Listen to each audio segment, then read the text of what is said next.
kondičným týždňom prospela. Zverenci Aleša Křečka nadviazali na predchádzajúce výborné výkony aj bez stoperskej dvojice Huber Kostelný, ktorú plnohodnotne nahradili Prázdnovský s Grešákom. Liptáci vybehli na súpera so šokovou terapiou. Po autovom vadzovaní Petra Masla sa v obklúčení troch hráčov presadil Sloboda. Dokázal prihrať z ťažkej pozície Pavlovi Masarykovi a ten v 36. sekunde zápasu otvoril skóre. Ružomberský kapitán si pripísal na svoje konto 8. sezónny gól. Od 8. minúty Liptáci sedeli na koni ešte pevnejšie. Z ľavej strany centroval Jurkemik a nedôrazne atakovaný Anton Sloboda zvýšil na 2-0. Pre Slobodu to bol druhý tohto sezónny zápis do streleckej listiny. Ten prvý zaznamenal v predošlom víťaznom domácom stretnutí s Banskou Bystricou. Zaskočení Zlatomoravčania sa napriek nepriaznivému stavu snažili o aktívnu hru. V 19. minúte zamestnal hrdličku v Liptovskej bráne Orávik. Domáci futbalisti vysoko napádali súpera, ktorý mal problémy ako v 24. minúte, keď strieľal tesne vedľa Ďubek. V 32. minúte bolo opäť rušno na druhej strane. Po Chrenovom centri pálil znova Orávik tesne vedľa odkrytej domácej bránky. O 5 minút neskôr predviedli Liptáci ďalšiu lahôdkovú akciu.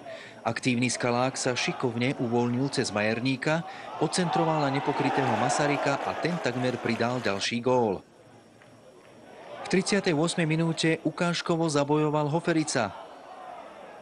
Hľadal Masaryka, odvrátenú loptu stlmil Sloboda a rozbehnutý Juraj Vavrík nedal Kuciakovi v bráne Vionu šancu.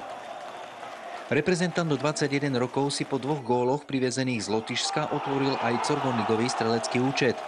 Ďalší šok zažili hostia len 11 sekúnd po polčasovej prestávke. Pavol Masaryk parádnym lobom zvýšil vedenie Ruže už na hrozivých 4-0. Druhý zápasový gól v rekordne krátkom čase a 9. sezónny stavia ružomberského kapitána do pozície vážneho kandidáta na korunu strelcov. Zakončovateľská efektivita bola pre Zlaté Moravce v tomto stretnutí neznámym pojmom, aj preto prehrali pod Čebraťom vysoko 0-4.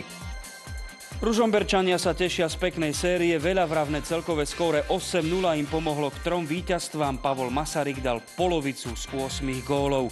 Vion prehral vonku v tejto sezóne vôbec prvýkrát. Pavol Masaryk bol pre Vion postrachom zo šatne, pretože dal gól v úvodnej minúte prvého a potom aj druhého polčasu. Pri výkope zápasu mu na gól postačilo 36 sekúnd a po prestávke dokonca iba 11. Hlavne to bojovné srdce tam bolo a to bolo asi najhlavnejšie. Už 9-gólový Corgonligový kanonier po korune kráľa strelcov netúži. V útoku ho výrazne podporovali Ďubek s Hofericom. Som rád, že ma takto doplňajú a že sa snažia aj z druhej voľní chlapci podporovať a o tom je futbal, takže tento útočný pressing nám veľmi vyhovuje. Strelecký účet si otvoril z Lotyšska dvojgólový reprezentant do 21 rokov Juraj Vavrík. Dal by sa povedať, že v dneskajšom zápase, že skoro do čoho sme kopli, tak z toho sme dali gól. Ružomberský brankár Libor Hrdlička neinkasoval gól už v 3. zápase po sebe. Útok ich prevažoval výškovo našu obranu. Našťastie, hovorím, efektívne netrafili bránu, takže gólom to neskončilo. Ešte v piatok sa pod Zoborom stretli